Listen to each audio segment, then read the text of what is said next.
President Trump using the first moments of his presidency to, of course, slam the last guy. That's Trump. And in his first 2 days as president, he has signed a lot of executive orders, undoing much of what Biden did with executive orders, just like Biden reversed his executive orders. This is what happens. But Trump has done more. He is trying to fix things on his own that probably can't be done that way. Between litigation and the need for congressional action, he's not going to be able to punch a lot of the big ticket items. I'm not even sure that I agree completely with Bill O'Reilly about immigration. I'm telling you, the men and women, as you'll see tonight, we have one of the people who are the best to ever do protecting the border. They need rule changes. The other things will help, don't get me wrong. I'm not just hating on change, but we need Congress to act. And that means Democrats, too. Are they open to that? And if so, how open? New Jersey's Democratic Senator Cory Booker joins us now. It's good to see you, Senator. Best to the family. Happy New Year. It's great to see you too, Chris. And I know in your heart you love Jersey, man. Jersey? New Jersey? I grew up going to Lake Hopatcong. My grandfather had a house there, so I definitely have an affinity. But you're one of my favorite things about New Jersey, so I'm happy to have you on the show. I appreciate that. I know I'm way below Bruce Springsteen, so it's good to have you, on. Not that low. I'm a hip-hop kid. I grew up with Chuck D and Public Enemy more than with the Boss. But let me ask you something, Senator. How open do you believe your party is to working with Republicans, if only on immigration reform, so that they don't get a win on an issue that really hurt you in this campaign? Yeah, look, I think that for so many of my members in my caucus, we're very pragmatic when it comes to trying to get things done. Remember, there's been time and time again when bipartisan deals have gotten done. One right before the election, where you had a bunch of Democrats, from progressives like Chris Murphy all the way to Republicans and some of the farthest right ones like Lankford, came together on a deal. The problem was when that deal was ready to be voted on, Trump made it clear, I don't want that deal because it's not my deal. He didn't single out aspects of it that he disagreed with. So there is a pragmatism in the Senate that we have to get something done. And the only way to do the big things we need to do are to do it together. Now, Trump's EOs don't reflect that spirit at all. And some of the legislation that he's unleashed actually are going to be things that make us less safe. We just passed an immigration bill that's going to go to his desk.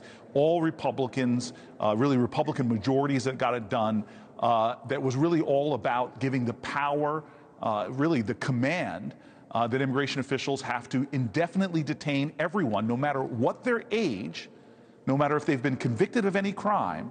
In other words, a dreamer who's been there since they were a child that steals a candy bar, or is accused of stealing a candy bar, has to be indefinitely detained. That's going to draw billions of dollars of resources to detain tens of thousands of people that could be better be used to go after the dangerous criminals. Two things. And that's the problem. That's the, Senator, as you know, Tom Homan disagrees with that qualification, that they're going after people who are known to have serious criminal histories. And that is the emphasis of them extending, he doesn't want to call them raids, but call them whatever you want, that they've already been doing, but they were stopped during the Biden administration. And you can make the case the reason they have to be this aggressive is because Biden was that lax.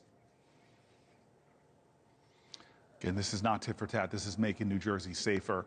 And I'm telling you right now, when he was in office last time, we had our Archbishop getting involved, trying to give shelter to a grandfather who was, for a parking ticket years and years earlier, a traffic infraction, was being deported away from his family.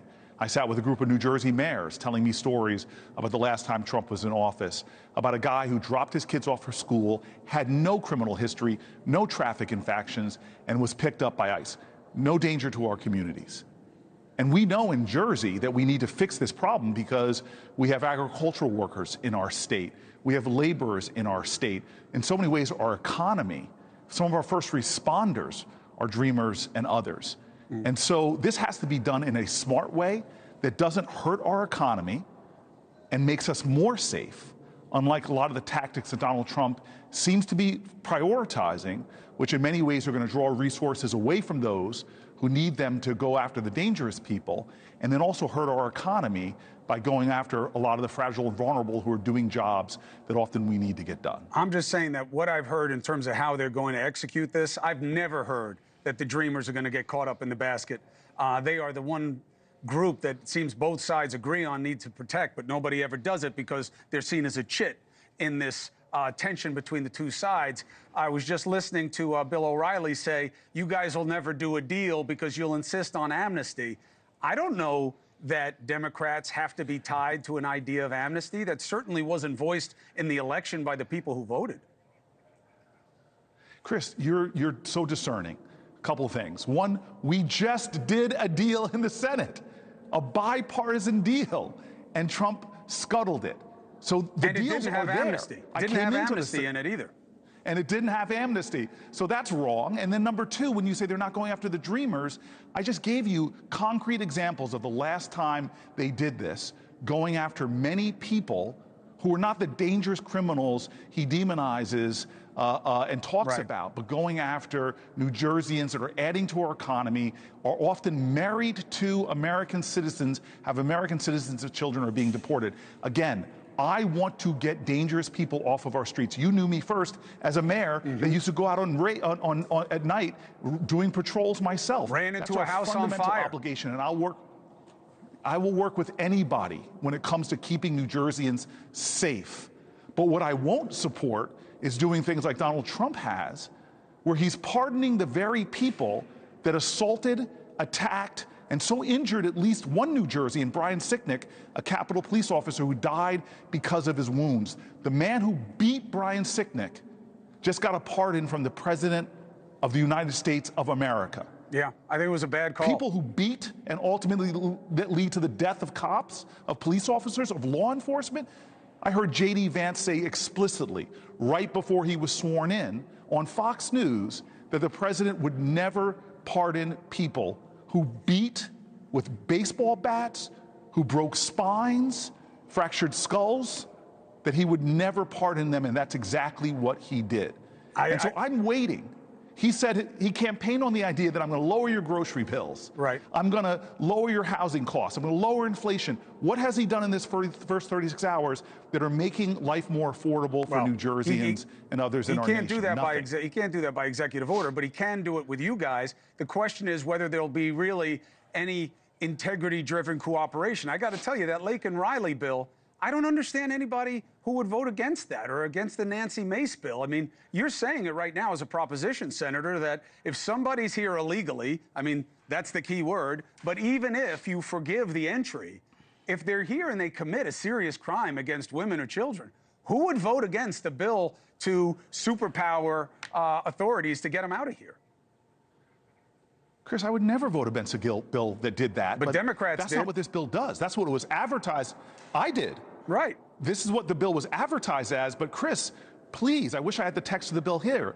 It creates a mandatory detention for anyone so much as accused of any crime, even shoplifting. Anybody of any age, even if the charges are cleared, that will suck up, as we're told by law enforcement professional after law enforcement professional, when you say it's mandatory, where your department can be sued, you're going to be drawing in billions of dollars of resources that should be better targeted and applied to the dangerous folks. And it gives every attorney general in the country the ability to sue the federal government if they allow even one person from, say, India in, if India is not fully complying with our visa application. So in other words, one attorney general can upend all of our immigration law and stop people coming in for research, stop engineers coming in. Read the fine print. I saw it. So understand this. We had a bipartisan bill that would have done so many of the things that their rhetoric talks about, but it wasn't Trump's bill, so he tried to kill it. The way we get things done is we do them together. And you said that he's done nothing to help lower prices, but he has made health care more expensive. Because amidst all the bluster, one of the things he did in the last 24 hours was sign executive orders rolling back the innovations that we were doing in the Center for Medicaid and Medicare Innovation. Really small thing. Most people missed it. Right. But these were things to actually lower prescription drug costs. These were actually things to help figure out ways that we can organize our negotiations with pharma companies and hospitals better. Right. He just came in because Biden did it. I'm rolling. So look at my scorecard right now. I want to work with anybody, President Trump or anybody who's going to lower costs for New Jerseyans. But the scorecard I have right now with his executive orders is he pardoned a guy who so beat a New Jerseyan Capitol Police officer until he would ultimately die of his wounds. Brian Sicknick, say his name.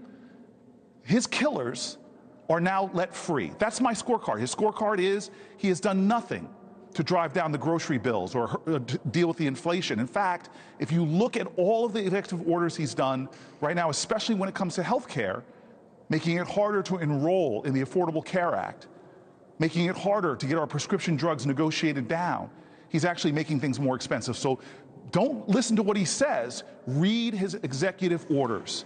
And look at the legislation, not the advertisement that, oh, this is going to get dangerous criminals off their streets. There's not one senator that doesn't want that to happen. But the reason why somebody voted against it is because slipped into that bill were all of these things that most people of good conscience wouldn't support. Well, listen, I appreciate you making the case. You happen to be right about the expansiveness of the bill. The executive orders about Medicare and Medicaid, most of them were in the developmental stage, so it's not like he's actually undoing progress. But you're right, at least it was an attempt. Then again, it's only one day in, and you know what the onus is, and you've always been great at this, Senator. You guys need better ideas than his if you don't want to go along with his, and that's a debate that I'll always be welcoming on this show whenever you want. I appreciate your pushback tonight. You're welcome here to do it going forward. Thanks, brother. I'll come back and hopefully anytime you want me. Senator, thank you very much, and good luck doing the work of your constituents. Appreciate you.